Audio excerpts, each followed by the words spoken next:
আগামী 28 তারিখ পর 29 তারিখ, আগামী 29 তারিখে নার্সারি KG1 এবং KG2 এর শিশুদের পরীক্ষা হবে। ওই দিন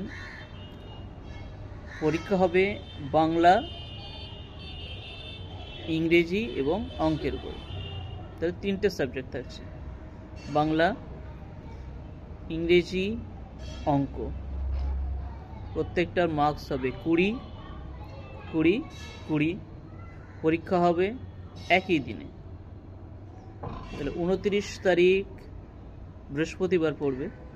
29 তারিখে বাংলা, ইংলিশ, অঙ্ক পরীক্ষা হবে। এটাকে আমরা বলি মাসের পরীক্ষা, মান্থলি টেস্ট। এই পরীক্ষাটা হবে যাদের যে সময় আছে স্কুল টাইম, সেই স্কুল টাইমে। আর এর জন্য একটা সিলেবাস মিসেরা হোয়াটসঅ্যাপে দিয়ে দেবে। তাহলে পরীক্ষা শুরু হবে 8টায়, ছুটি হয়ে যাবে বাচ্চাদের 11টায়। আবার যাদের 11:30টায় ক্লাস শুরু, 11:30টায় পরীক্ষা শুরু হবে এবং ছুটি হয়ে যাবে আপনার 2:30টায়, যেমনভাবে ছুটি হয় তেমনভাবে।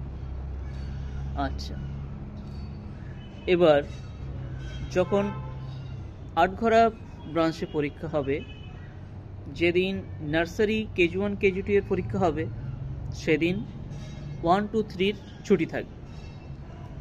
আবার ঠিক নার্সারির KG1 এবং KG2 এর পরীক্ষার পরের দিন আপনার স্ট্যান্ডার্ড 1 2 3 4 5 6 থেকে শুরু করে একদম 9 পর্যন্ত প্রত্যেকটা ক্লাসেরই পরীক্ষা হবে। আর ওই পরীক্ষা যেদিন হবে, মানে পরীক্ষা হবে ওই আবার সেই বাংলা, ইংলিশ এবং অঙ্কের উপর। ওই পরীক্ষার সময় যেটা হবে সেটা হলো আমাদের নার্সারি KG1 এবং KG2 এর বাচ্চাদের ছুটি থাকবে।